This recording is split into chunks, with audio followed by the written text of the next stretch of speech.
The NHL draft for the Blackhawks is over. They made 8 selections. We're going to break down all 8 and talk about how they'll fit in the Blackhawks system in the years to come.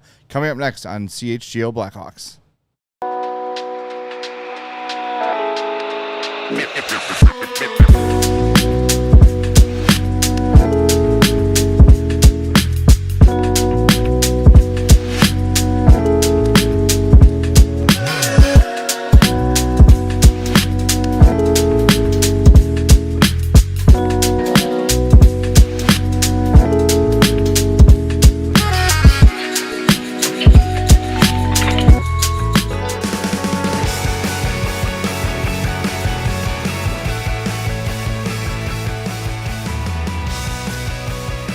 Welcome into CHGO Blackhawks Draft Day Live, presented by Rate.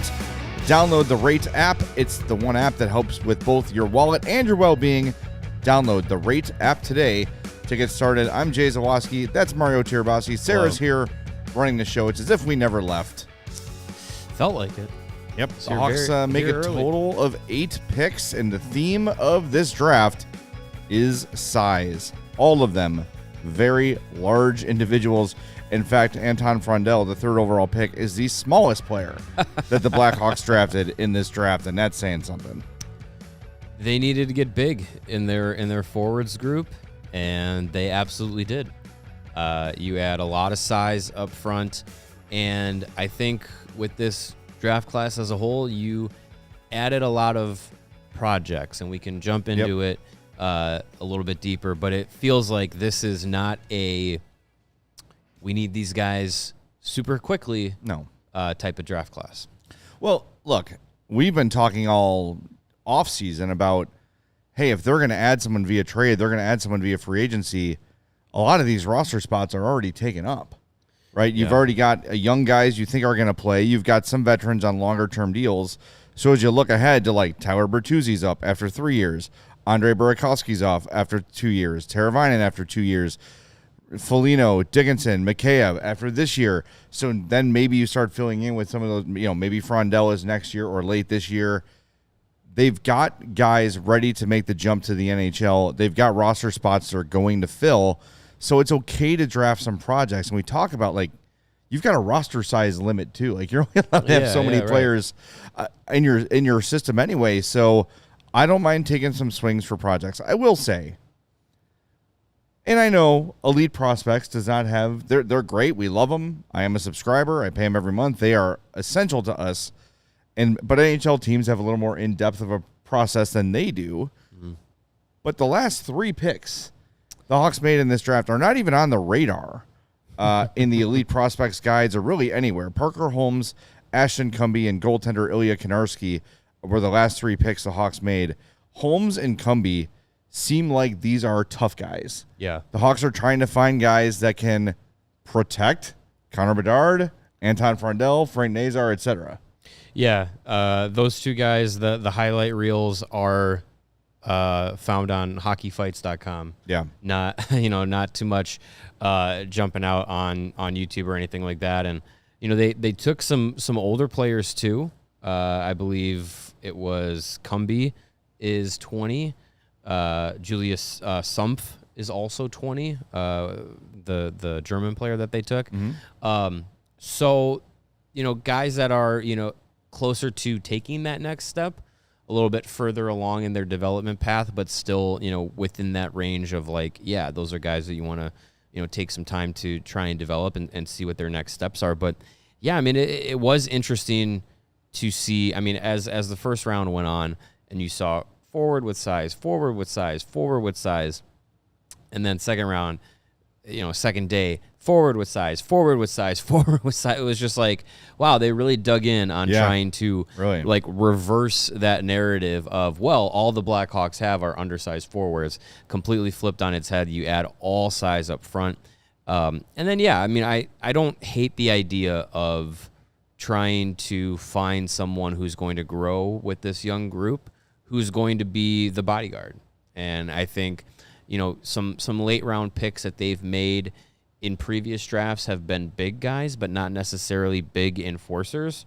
Parker Holmes and Ashton Cumby, like, they fit that mold of, like, a more old school enforcer who's going to play that role. Well, that's the question, too, is there a spot for that in the NHL these days? Like, you've got Matt Rempe, but he's kind of a unicorn, excuse me, and he's really not that great of a player and can be a bit detrimental when he's out there for the Rangers. The fans love him. He's a folk hero, but he's not a very good hockey player, and you're looking at 4th-round pick, 5th-round pick. Chances are we never see these guys for the Blackhawks at any point. That really could be the scenario. And that's not a shot at the picks themselves, but just the reality of the NHL draft is beyond the first 2 rounds, you're not really counting on anyone to be a legitimate, dependable part of your future. But Kyle Davidson clearly evaluated what they have in the system and said, okay, we have drafted for speed, we have drafted for skill. In recent years, we need to address some of that. And while they like the skill of Frondell and Nestrasil and West, and I think Boehm as well, I think they went out of their way to make sure that these guys had some size and had some jam to their game. Yeah, and I think, too, like, you look at the group coming up and you look at the guys that are going to be in your top 6, and all of them are, outside of Sasha Boisvert and Marek Van Acker, a lot of them are in that around 6 foot or under 6 foot range. So you add guys that if they hit their ceilings could be in that conversation for top 6, top 9 opportunities in their forwards group. And you look at Frondell and Nestrasil and West and Boehm, and they all fit that mold of a more, a big bodied forward, a power forward, someone who's going to add some size. And if Kyle Davidson is banking on, the future of the organization being put together through the draft rather than any other way, rather than going through trades or rather than going through free agency. He took this draft, this opportunity, and across the board, it felt like every team was taking this draft as an opportunity to add size. Something like 15 picks of the first 50 were 6'5" or taller. Like, that's insane. Like, not even just like, oh, they were over 6'2", 6'3". No, over 6'5". Yeah. 15 of the top 14 or 15 of the first 50 picks were that tall. That's correct. I wonder if that's a symptom of this not being that deep of a draft, and beyond the first, I don't know, let's say 15 players, the rest kind of became a bit of a crapshoot. I mean, look, we were talking about Malcolm Spence early, we're talking about him at 25. We're talking about him at 34 before that pick was traded. Like, we're talking about him at 29. He didn't go until the middle of the second round. Like, there's just there's a big variance in this year's draft pool. So I think when teams were kind of on the fence about guys, I said, well, the league seems to be going towards physicality, bully hockey, as I've heard a lot of people call it lately, because, of course, everyone wants to model the Florida Panthers. So they went with big. They went with size. And I it's really, the Hawks do have a lot of projects in this draft, and I think Frondell we know Frondell is going to play. We know Frondell is going to be a good player, but beyond that, a lot of these guys are question marks. But as Kyle Davidson said yesterday about the Mason West pick, he's swinging for the fences. He's betting on upside for all these guys. Nestrasil, the same thing. Yeah. He's saying, like, hey, if I can get a Sam Renzel result with these guys, then it's going to be a massive payoff. Maybe they don't, maybe they're career AHL players. Maybe they only get a handful of games at the NHL level. Maybe they end up playing somewhere else, whatever. But if it really hits the way they think that maybe it could hit, then you're talking about massive payoff. Like, look at a guy like Dustin Byfuglien, right? Now, that he was drafted in a round that doesn't exist anymore. Yeah, right. And he came out and became an all-star and a stud and a great player, a champion, all those things. So you find these traits, you find these things you like, you find the needle in the haystack, and you got to give it time. And they've got time. Yeah, I mean, the prospect system as it stood coming into this draft class was in a really good position. So this wasn't necessarily a draft class where you had to, like, oh, this is, refilling the cupboards. Davidson's really done that. And now it's where can you take some risks? Where can you try and add something that's going to be, maybe you get a big surprise out of it. If anything, you get something big out of it with all these players. But, maybe Nestrasil becomes a top 6 power forward. Maybe West becomes a top 6 power forward or a middle 6 power forward. And they are guys that you add to a group 2, 3, 4 years down the road that has that NHL talent, that NHL skill, NHL speed, and now here's a big 22-year-old that's going to step in and play a depth role and maybe, make some contributions that way. I have no problems with that. I think we've going into last night and today, we asked Kyle Davidson, like, we want to see him take some swings on some things and do it for players that you believe in. And Nestrasil was, quote unquote, a little bit of a reach. Probably would have been available if you had waited, but they felt strongly about him, so they took him at 25. And then West was a guy that I think a lot of people got intrigued by in the last month, and there was going to be someone that was going to take a swing on him in the first round, and that's probably why the Blackhawks said, Davidson was probably so enamored with it and so, so following his gut so much on the pick that he said, we're gonna punt on our second round to make sure that we get this guy, because they probably had some intel or some insight that he wasn't going to be there. Donaghy said they had intel that he was going to get taken. Right. So they felt strongly enough to say, we're going to get rid of our second round picks this year to make sure we get him. So I'm fine with that, especially for a player that, with Nestrasil and with West, they hit their ceilings or even close to it. You got a guy that's going to be really hard to play against in the NHL. Yeah, it's we got to give this time, and I know that people are frustrated. They want immediate help, and we've all done our draft research over the last few months, and there were names that we had, and they're not always taken. But you got this is a long view draft. A couple people in the chat, by the way, saying that Frondell is years away. I think Frondell is playing next year. I think he could potentially play this year for the Hawks. Their season ends the SHL season ends early March. Early March. So he could do the Demidov route, even more than that, and join the team, in March and finish out. That's pretty much a trade deadline. I don't know exactly what the day is, but it'll be right around the trade deadline. So Frondell could play for the team this year. That would not be out of the question. I wouldn't be surprised. I wouldn't be surprised if in this calendar year Frondell is playing either for Chicago or Rockford. And they got to figure out his contract situation. But yesterday Kyle Davidson said, there's a likelihood that he'll be able to play in training camp and the preseason. So he's going to have a shot to try and make the team. And that's something that Frondell last night said was one of his goals, is to try and make the team this year.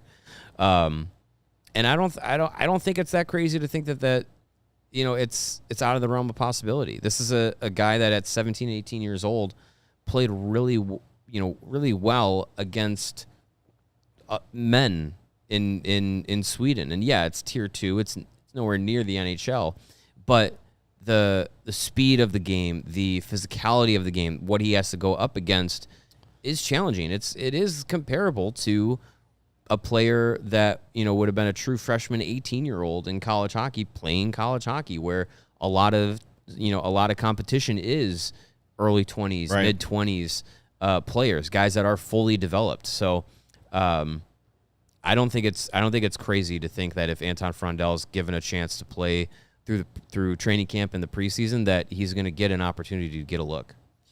Tim in the chat says, I'm excited for West. If a guy is interesting enough to earn nationwide coverage, I'm interested. 32 thoughts, talked 15 minutes about him.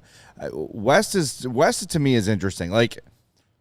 That, I think that the reason he fell as far as he did was the concern that he might ultimately choose football.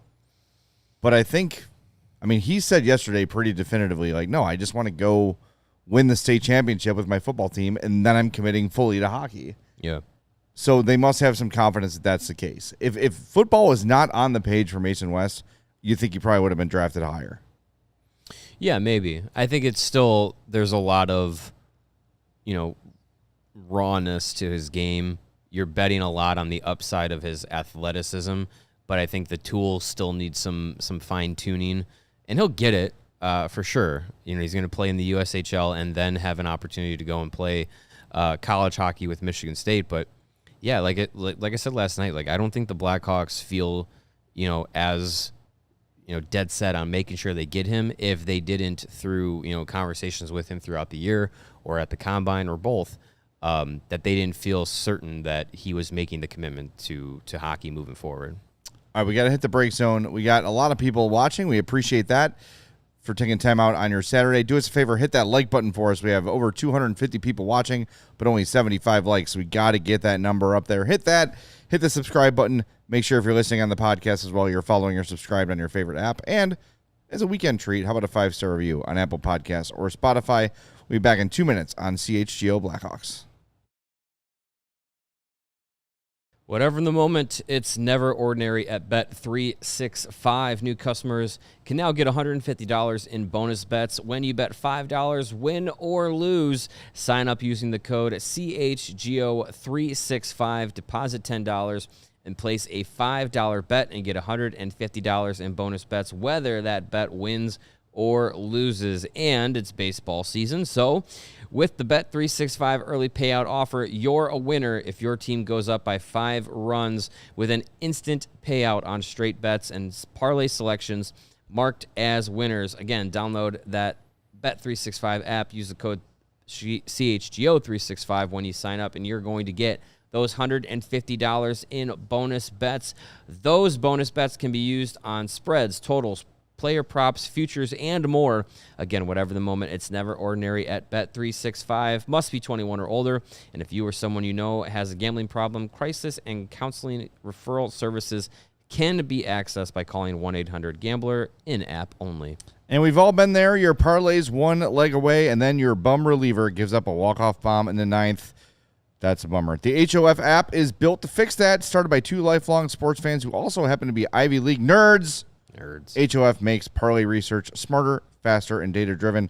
Whether it's MLB, NBA, NFL, NHL, or college sports, the app gives you beautiful charts, clean visuals, and real insight, not hype. And maybe the best part, once you've built your parlay, you can send it straight to your sportsbook with one click, no manual entry, no wasted time. The HOF app syncs automatically with most major sportsbooks. For a limited time only, our listeners not only get a 7-day free trial, but they also get 50% off their first month when they use code CHGO at checkout. Just download the HOF app on iOS or Android or visit HOFbets.com, enter code CHGO, and you're all set. All right, final reminder, you want to take advantage of our new Die Hard sale, the Make Your Move $36 intro offer. Become a CHGO Die Hard today. Yes, you still get the free shirt when you sign up. That's a $33 value. You still get 20% off all of our merch beyond that, all of our events, watch parties, takeovers, golf outings, all that jazz. Got a golf outing coming up in August you're not going to want to miss, so take advantage there. All of our great written content, access to our members-only Discord for Mailbag Monday-type shows. So, yeah, jump on it. Take advantage. allchgo.com/join is the link to join. Got some quotes rolling in here from Blackhawks Director of Scouting Mike Donaghy. This is from Ben Pope. Says, quote, "We felt the need to get a little bit harder, tougher, and wanted to protect some of our skill guys." Added here, they asked every CHL prospect at the Combine who the toughest kid in the league was so they could try and draft that player.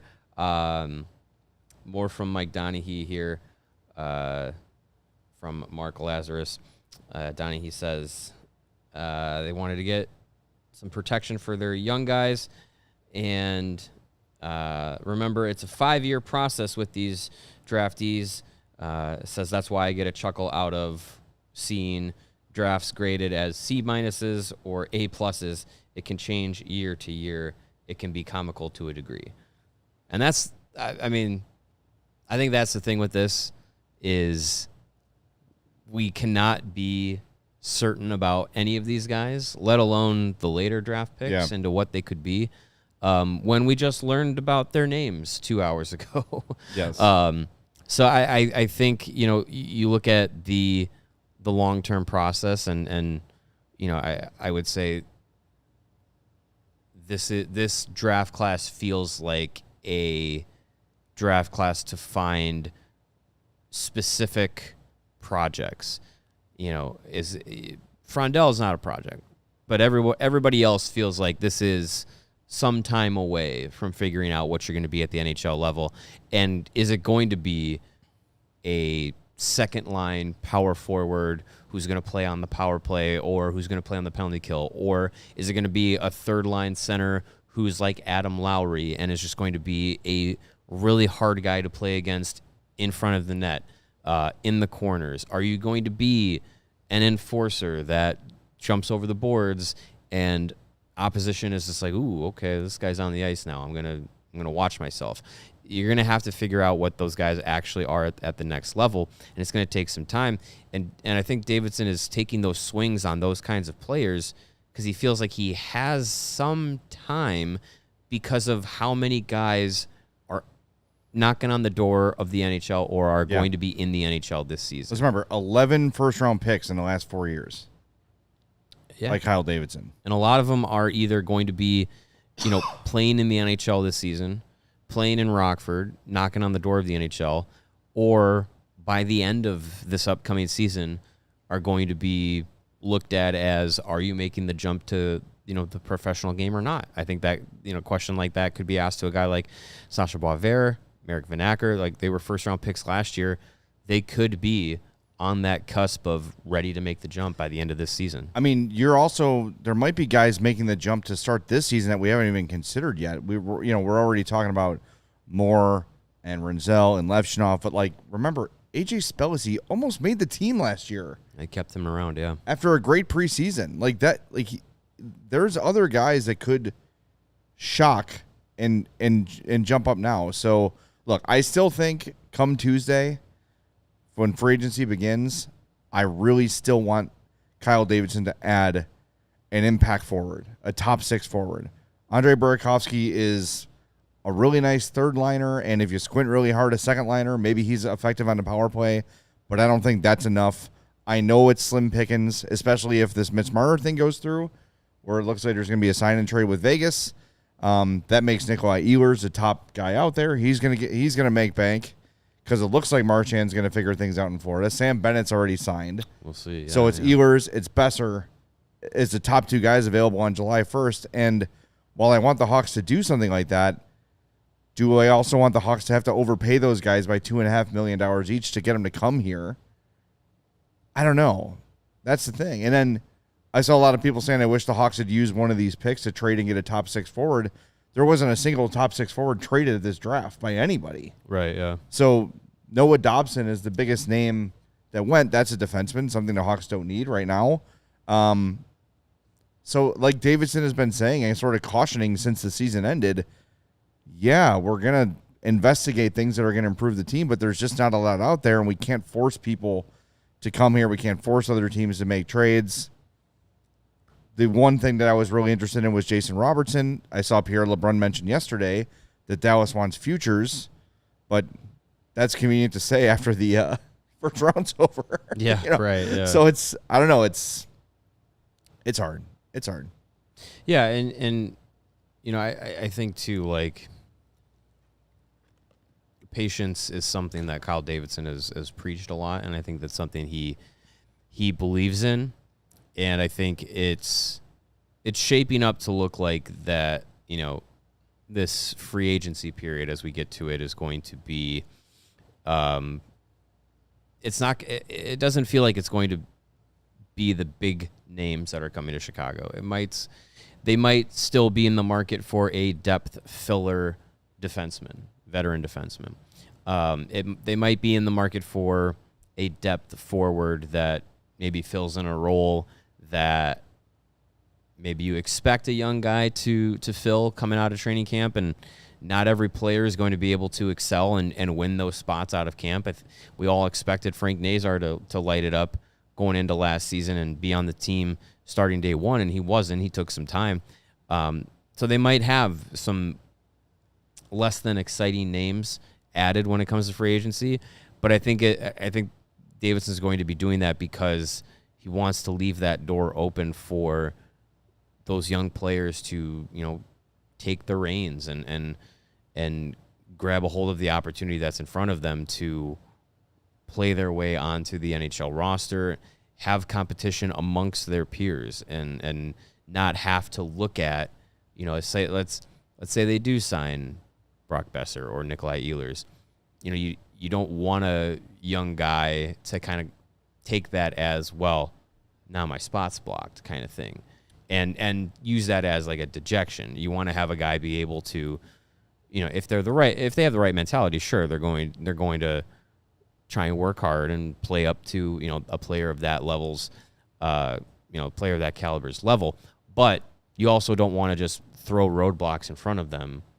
And I mean, if we're talking Besser or Ehlers, those are proven top 6 guys. I am, you mentioned like maybe you get some stopgap guys. I'm done with that. I think you've got enough on this roster that you don't have to go totally young to start the season. Forward wise, Bertuzzi, Burakovsky, Teravainen, Foligno, Dickinson, Mikheyev, Donato, Reichel, Bedard, Nazar, Slaggert, Doc. I'm comfortable with all those guys. That's 1, 2, 3, 4, 5, 6, 7, 8, 9. That is 12 forwards. I'm comfortable with that being my starting 12 for the season. Then you've got other guys in the system. Ryan Green got a handful of games. Oliver Moore's had a handful of games. So if maybe they start the season and Rockford and come up, fine. I don't want another Craig Smith. I don't want another Pat Maroon. If you're adding to this team, it's got to be someone that makes the team better now, not a warm body to fill spots. And I think the same way about the defense. I know it's young. But Vlasic, Murphy, Kaiser, Renzel, I'll go with Levchinov. Fine. He's going to be an adventure. That's just part of his game. Yeah. And Korchinski, Crevier, however you want, El Del Mastro, however you want to shake it out. Fine. I don't need. Someone mentioned Matt Dumba. No, I don't want someone that in a month I'm going to say, why is this guy on this team? He sucks. He shouldn't be playing. And then you create a potentially bad situation in the locker room. Props to TJ Brody for never, ever complaining about his situation, not playing for months at a time. I'm done with the fillers. If you're going to improve this team, improve the team or do nothing and let these young guys play. I think you've got enough veteran insulation, at least in the forward group, to let these young players play and try to succeed. I don't want any kind of let's sign a guy for the hell of it thing. Yeah, no, I think there's a lot of merit to having those young guys take over those opportunities, and there's no need to, like I said, like there's really no need to block them in any sort of way. I just think, to the point that we've talked about previously is just like you don't want to have a guy penciled into the lineup and then not ready to go, but then you kind of have to force him into it because you don't have anybody that could play in that spot. But I think you're right. I think there is enough depth up front. There's enough defensemen that even if it's just like, oh, I don't know if Levchinov or Korchinski is ready to be in the NHL full time, like, well, it probably behooves them to be in that spot anyways, because I don't know how much more growing they'll do in Rockford. Yeah. And you've got Allen, you've got Del Mastro that can come up and be okay. Yeah. You're not going to crush their souls by playing them at this level. Keep in mind, too, you've still got Joey Anderson in the minors. So if you have to fill a forward spot with someone who's not that exciting, but is a veteran who will not hurt you for 13 minutes a night, Joey Anderson exists. Right. But all you need is one of Green, Vanacker, Moore, Spellacy, Ludwinski, Thompson, won't be Miziak, Lardis, Hayes, Savoie to make the jump to the NHL in case these guys aren't ready. That's fine. They've got enough. But again, if you're adding an Ehlers or a Besser or a Matthew Nyes via offer sheet or Jason Robertson via trade, I'm good with that because it helps the team. And maybe Colton Dock starts the year in Rockford. Okay, I'm fine with that because I'm convinced Colton Dock will not be as good as Jason Robertson or Matthew Nyes or Nikolai Ehlers or Brock Besser. Right, yeah. But I don't want Craig Smith 2.0 keeping Colton Dock in Rockford. Right, yeah. No, I agree. I think, you want to have those guys have those opportunities. So I think it's going to be fascinating to see how things shake out once training camp rolls along. It's definitely going to be interesting to see who is still participating in the off-ice prospect camp that's going to be coming up in the next couple of days. We'll get a chance to see who's going to be playing in the Tom Curvers Prospect Showcase that's going to happen this offseason as well. And that'll kind of give you an indication of who they think is done with needing some of those extra opportunities to be around the organization before training camp, and give you an idea of like which player who's, a second year pro or something like that, like who they don't feel needs to be in those settings. That'll be interesting to see how those rosters shake out. All right, you got to hit the break zone. Again, do us a favor. If you've not, a lot of likes in the last segment. Thank you very much for that. But we've almost doubled our audience. So if you're new here, hit that like button for us. Make sure you are subscribed. If you're checking us out for the first time, we are 5 days a week, Monday through Friday at 2 o'clock during the off season. Once the season begins, we are pre and post game for every game. We are credentialed. We're at every practice. We'll be at development camp on Monday, talking to some of these prospects, so we'll be able to bring you back some video for Monday's show. So we are your one-stop shop for all things Blackhawks, so make sure you're subscribed.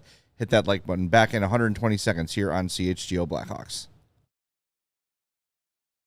What is the Sunnyside Cannabis Dispensary, you might be asking? Well, it is your home for judgment-free cannabis shopping, a place where all kinds of visitors are welcome to explore, discover, and purchase a wide array of high-quality products. Sunnyside has everything you need to elevate your summer. It's your one-stop shop for all of your cannabis needs. Sunnyside has an expertly curated menu with over 100 strains to choose from, plus easy online ordering and in-store pickup. You can go to one of their locations across all of Illinois, locations in the city like in Wrigleyville and River North, and out to the suburbs like Champaign and South Beloit. You can also visit sunnyside.shop for bright buys every day, including 50% off of your first 3 online purchases when you use the code HICHGO, that's HICHGO at checkout to qualify. Exclusions do apply. Sunnyside Cannabis Dispensary, bright buys every day, only for those 21 and older or Illinois medical card holders. And it is summer, it is concert season, it is baseball season, all those great things.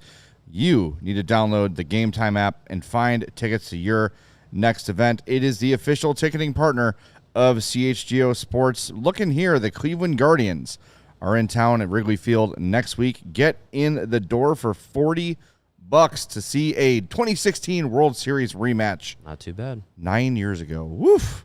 It's a great app. They've got zone deals, so you can save even more when you choose a section and let Game Time choose the seats. They've got transparent fees, so you're not going to hit checkout and then have a $50 more on there. Nope. Transparent pricing. They've got their low price guarantee. So take the guesswork out of buying tickets with Game Time. Download the Game Time app, create an account, use code CHGO for $20 off your first purchase. Terms apply. Again, create an account, redeem code CHGO for $20 off. Download Game Time today. Last minute tickets, lowest price guaranteed. All right, welcome back to the CHGO Blackhawks podcast. You found something interesting during the break. Sure did. What do you got? I got something that Mike Donahue will get a chuckle out of. All right. It's a draft grade. Friend of the program, Stephen Ellis with Daily Faceoff.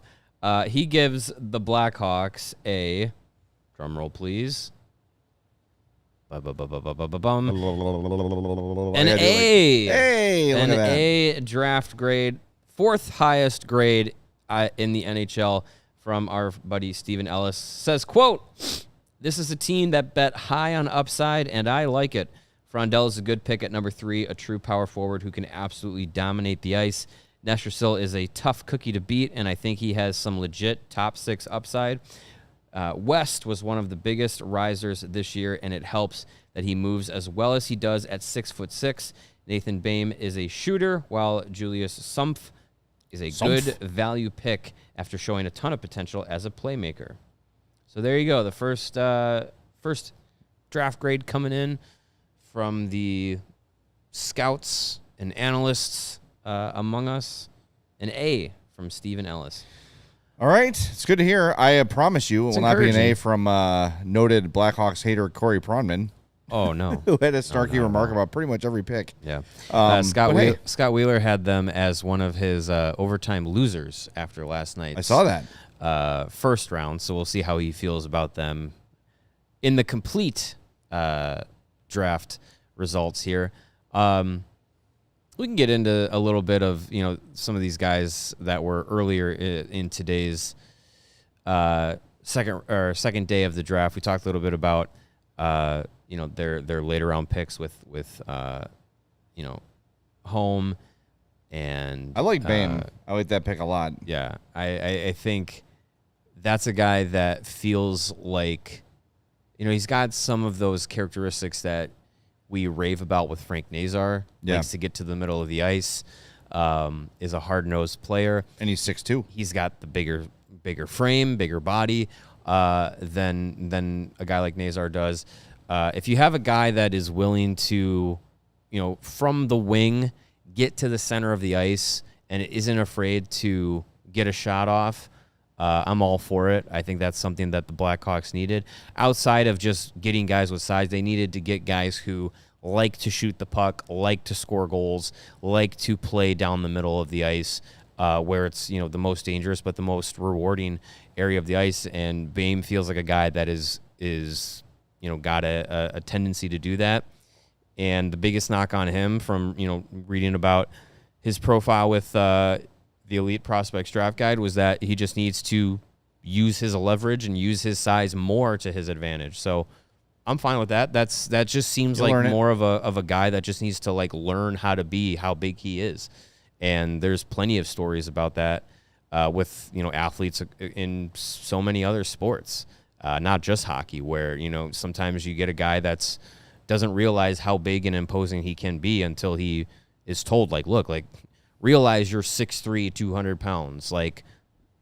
Put a shoulder down. You're gonna be able to dominate some of these guys in your age group. You know what I always remember that about? That was the knock when the Bears drafted Alex Brown. Really? Was that he just was not a high motor guy, would take some plays off. I think it is natural for these guys who are first and second round picks. They're so much better than a lot of the guys they're playing against that they don't have to go balls out all the time to dominate. Yeah. And those work habits will come.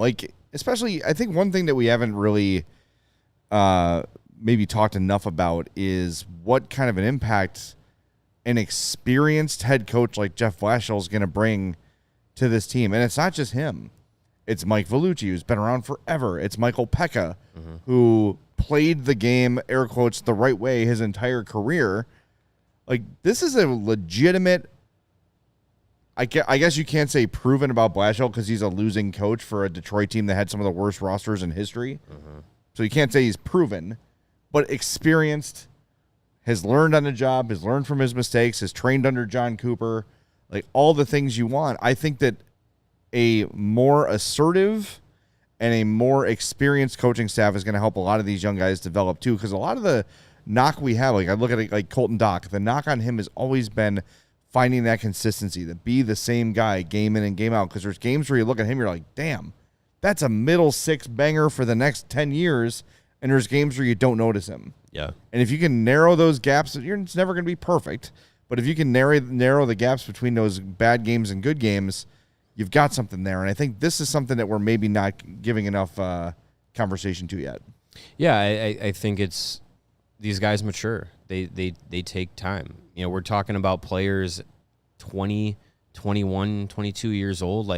There's still a lot of growth that needs to happen, especially once they get into the professional level. It's figuring out how to be a pro, and that's where you figure those guys in the locker room, those veterans like a Nick Foligno, a Ryan Donato, a Connor Murphy.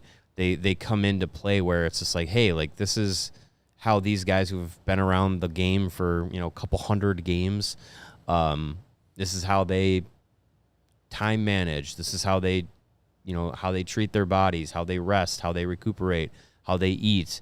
This is how they handle any pressures you feel off ice. This is how they handle the media. There's a lot of different things outside of just playing the game that a lot of these guys have to figure out, and then the hockey is probably the thing that comes most naturally to them because it's what they've done for their whole life. And so when you get into those new settings, when you get into those higher levels, there's a lot of growth and adapting that needs to happen. So, I think for some of these guys now, it's been 2-3 years into the pro game where, you would imagine that they have a little bit more comfortability being at that level, and comfortability being, in those settings and having those responsibilities and knowing how to now go about the game as a pro, and that confidence off the ice allows you to kind of feel a little bit better when you are on the ice and working on your game through practice,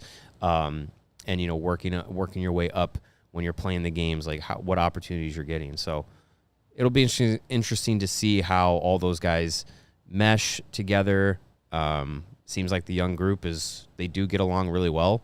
So that's a good thing there. And we'll just see how the coaching staff adapts to this new group and vice versa. And you just go back to the Andrew Sorensen hire, like keeping him around as one of those middlemen between the group that was here and the coaching staff that's here now. Like there's going to be a lot of gelling that needs to happen. So it'll be a process. All right, we talked about BAME. Let's talk about Julius Sumpf, who is the pick, at number 98 in the 4th round. An older upperclassman, I guess you'd call him. The elevator pitch on Elite Prospects has a great release and polished defensive game. Made him one of Moncton's most trusted forwards, a potential bottom 6 forward. 26 goals, 39 assists, 65 points in 58 games with Moncton. So another project for the Hawks here, but a little bit older, so maybe won't be, if they can kind of fix those things in his game, could be in the NHL sooner than some of the other guys we've seen. He feels like a guy that they might even just be like, hey, you're 20 years old. Like, let's get you to Rockford. Yeah, why not? There's nothing else. What else could you do at 20 years old in the queue that's going to give you anything good for development,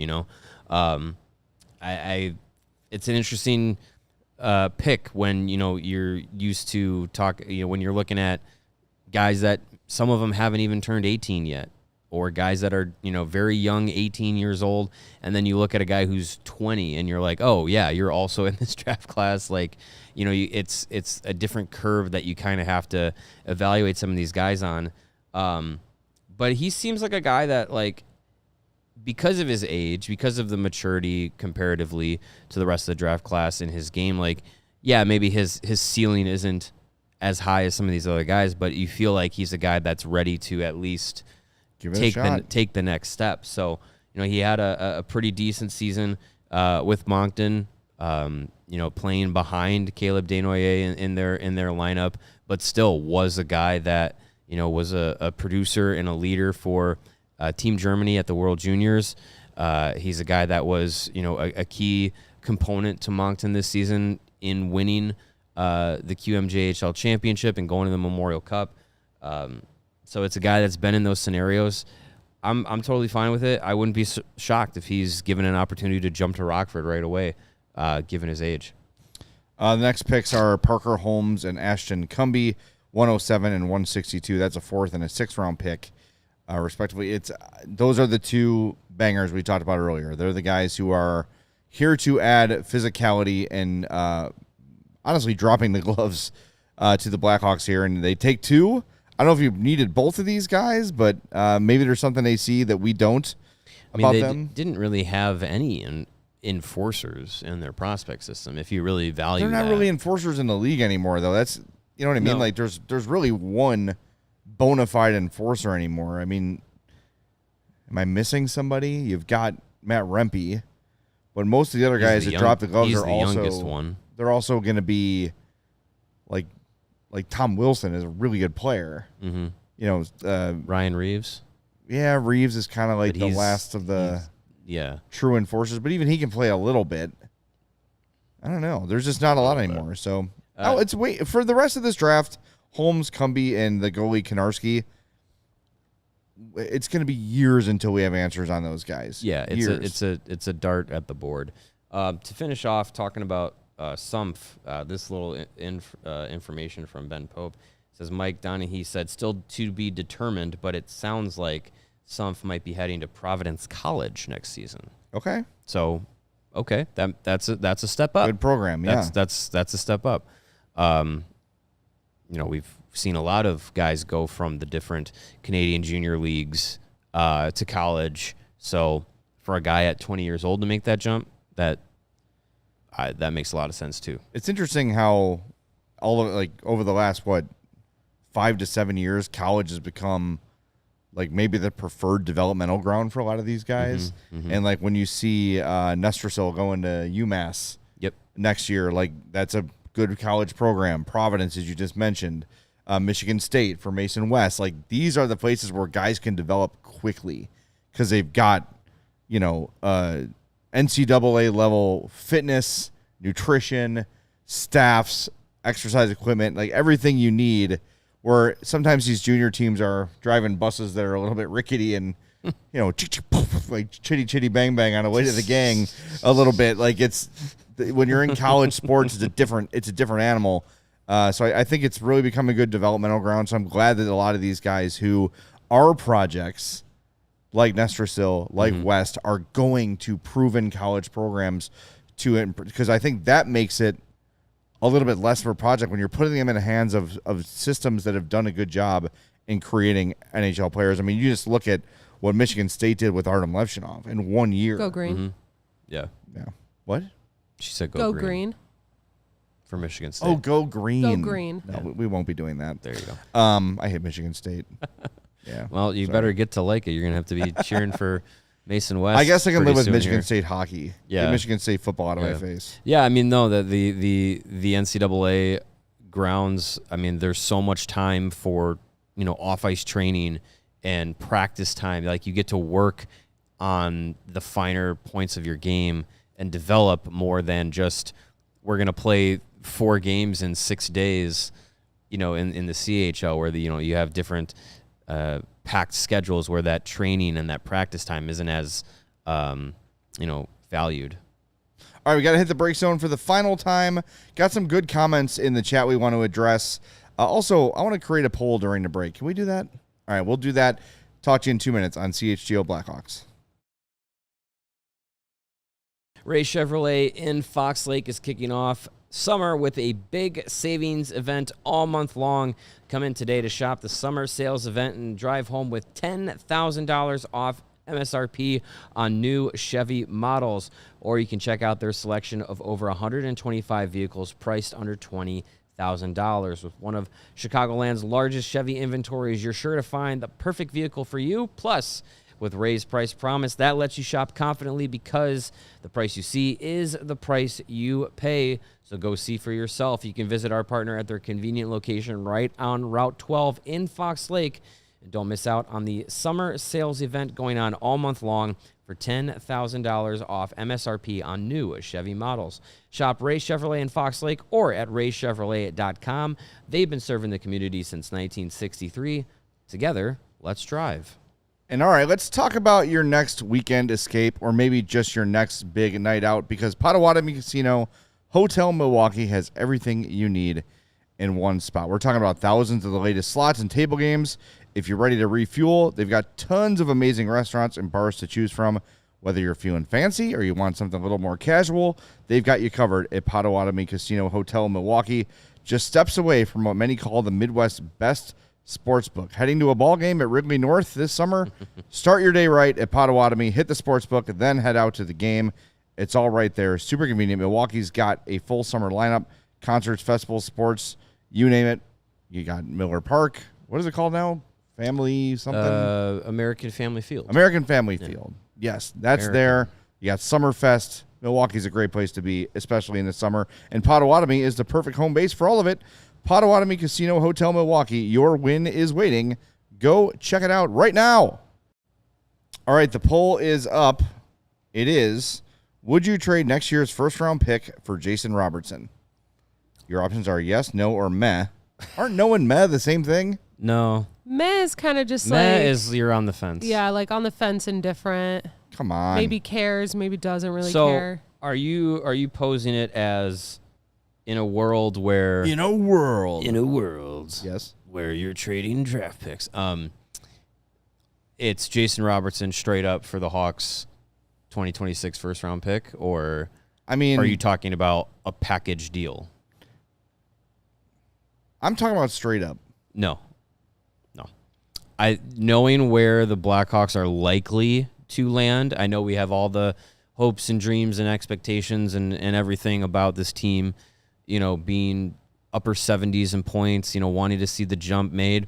realistically, like, we're still talking about a team that is going to have a good chance in the lottery. We saw, the Islanders win the lottery from 10th. We saw the Mammoth move up to 4th from 14th. So Hawks are going to be a lottery team, and I hold on to that potential Gavin McKenna lottery ticket. Okay. And I don't think straight up Jason Robertson. So you'd want more back from Dallas if you're going to do that? If you want, yeah, I would say if you want to talk about a couple of moving pieces in a deal that also lands you Jason Robertson, I'm fine with that. I don't want to just freely give up what is likely a chance to, a top 6 or 7 chance at landing McKenna. I think it's still worth it to be at that point. I'm tempted to say yes, because I think it is time to move this thing forward a little bit. Like, and look, who knows if Tuesday they sign Ehlers or Besser, fine. Like, conversation's out the window. Mm-hmm. So maybe we revisit it then. If they don't do anything Tuesday of note, then we revisit the conversation. But I do think, like, at some point you got to move this thing forward a little bit. And I saw someone in the chat said, by the time the Hawks are competing for the playoffs, Robertson might be past his prime. Yeah, sure. But, like, you've got to start competing for the playoffs soon, right? At least for a playoff spot. The hope is that next year the Hawks can be Utah or the Hawks can be Anaheim. And look how active Utah was this offseason. They're getting better. They're being aggressive. I think Anaheim's going to be active in free agency. They finally traded John Gibson today to get Peter Mrazek back. So it's, I don't know. There's like two minds here. There's, Gavin McKenna could be great and really be the cherry on a sundae for this rebuild, but that's a lottery ticket. There's also the Connor Bedard needs help and wants help, and this team has to start making progress, so they're going to get used to losing. So what is it, right? And is guaranteeing a guy who is close to point per game when he's playing at his best, and Jason Robertson, he'll get top power play, top line, which wasn't always the case in Dallas. He'll get that here. Makes the team better, makes the team more competitive, gives you something you don't really have. I don't know. Maybe it's just my impatience that I want something to happen. And I know that next year's draft class is really, really good. But it feels like if there's not something done this offseason, it's going to be a really long year for the Hawks. Like another bottom 3 season. It might feel better. It's going to have the Sharks vibes that last year had, right, where a lot of young guys are contributing and it's more fun and the games are much more watchable because you can see the future on the ice, learning and developing. But in terms of like point totals and everything, it's going to be similar to last year, I think. If there's not a significant upgrade in the top 6. Yeah. I mean, talking about pick value, Puckpedia's Perry pick value calculator, Blackhawks first round pick next season, 2026, for the pick 1 through 5 average value is a 68.02. I've added 7 of Dallas's first and second round picks that they have over the next few years, and they still don't add up to the value that pick has for the Blackhawks. So I think you look at what that 2026 draft class is at, where it's at. Even if you don't land Gavin McKenna, if you're second, third, or fourth, you're still getting high value. I think for the Hawks, they're still in a spot where, unless Kyle Davidson decides, okay, now it's time to get everybody together. This young group is the young group that we're moving forward with, and they're going to figure it out, and we're going to add Robertson and Besser and Ehlers and all these guys, and that's the group that's going to move you forward. Then I don't think you do it. Unless you're doing it that way, then that's the only reason that you would give up that pick is because you're throwing your chips into the pile. And I don't think Kyle Davidson is going to throw his chips into the pile thinking that Robertson and Besser and Ehlers all together get you there unless you also get a guy like Frank Nazar or Anton Frondell becoming a Bedard-esque superstar too, because you need those guys you need that many types of superstars. And Ehlers and Besser are great complementary players, great second-line guys. Robertson is a really good second-line guy, more likely a great top-line guy. I just don't know if all of that mixes together as a Stanley Cup team, even if you're fully realizing Frank Nazar along the way and the defenseman as well. All right, that's fair. A couple comments from No Royd said, why would Connor Bedard sign when his line mates are Mikheyev and Donato? It's a joke. And Brad sort of said the same thing. Why would Bedard sign with a team that won't give him real help? Connor Bedard understands the situation. Wherever Connor Bedard was going to go is a rebuilding team. Yeah. Nathan McKinnon went through it in Colorado. Connor Bedard is a restricted free agent. He's not going to dig his heels in the sand and say, I'm not signing here. He has already said he wants to be a Blackhawk as long as he's playing hockey. He has never bitched about not having help. In fact, I think he expects more from himself. Like, let's be honest. This is going to be year 3. He was drafted as this generational, can't miss, got to tank for Connor Bedard thing. This is a year where he's got to show, like with all the hype around him, he's got to be the undeniably best player on the team, the leading scorer by a significant margin. Like, it's time for that to happen. So some of this is on Connor Bedard too. I'm not panicked about it, but I think like if Connor Bedard was putting up 100 points and they were losing every game 5-2, fine. But like he still has some growth to do too, and he knows that. And I think he understands the situation the Hawks are in. He knew by being the number 1 overall pick, it was very likely he was going to a bad team. And that's what happened. But he's also assumingly paying attention to what is happening in the system and what happened in the locker room at the end of this year when Renzel and Levchinov and all these young players that are coming to help him came up and looked good and were key contributors at the end of the season. So I don't think there's a threat of Connor Bedard walking out the door right now. Now, if the next deal expires and they still haven't given him help, which I think is incredibly unlikely, I'd say there's a 0.5 chance of that happening, then you start to worry when he's a UFA. Yeah. But by then, all these 11 first-round picks that you've drafted over the last 4 years, you think at least half of them will have justified the first-round pick and be pretty damn solid, and not to mention some of the other guys you hit on later in the draft. Yeah, I know the quote-unquote help for Bedard is viewed as who's a line mate for him, who's the guy that's going to play next to him and distribute for him and all that. But zoom out, the help for Bedard is all around the Blackhawks organization.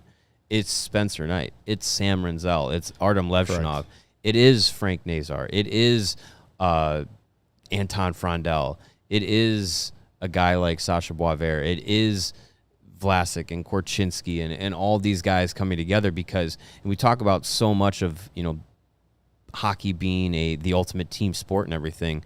Bedard's out there 20 minutes a night. It's a 60-minute game. Like, there's a lot of other guys that are going to have to contribute and have to, take those steps in their development to become more reliable, more higher-end elite-level players that benefit the group as a whole. And if you have a lot more of those guys step up and develop that way, it rises the level of the entire team around them, including rising the level of Connor Bedard. So, yeah, would it be nice to have a 1-2 punch or a guy that is playing alongside Bedard that both of them are at that same level of play and elevating each other? Yes, but I think you look at the whole team around him and all of the steps that they can take together, that elevates everybody. Those Blackhawks teams that won the Cups in the 2010s, they weren't a one-man show. It wasn't Patrick Kane and his merry men. It was a whole team effort that you could look up and down the lineup, and they had guys that you could rely on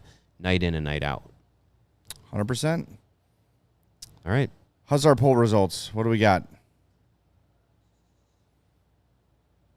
Would you trade the first round pick next We year? got Jason 112 Robertson? votes. We have 29% yes, 62% no, and 9% meh. That's about what I All right. expected. All right. That's fair. That's about what I expected. That's fair. All right. Let's close the book officially on the 2025 Yes. draft. We'll never talk about it again. That's right. All right, we're back Monday at 2. We got some prospect camp stuff happening that day. We'll talk to some of the players themselves. We'll be out there at Fifth Third Arena. Nothing on ice, unfortunately, but they'll be there. And Tuesday, free agency begins. We're going to be on from 11 to 1 on Tuesday. So set your alarm, set your calendar, 11 a.m. to 1 p.m. So we're there before, for an hour, and thereafter once the free agent signing period opens. Should have plenty to talk about all week. All of a sudden, hockey's back. Thanks for being with us. Hit that like button on the way out. We'll talk to you Monday at 2 on the CHGO Blackhawks podcast. We all silly like the mayor.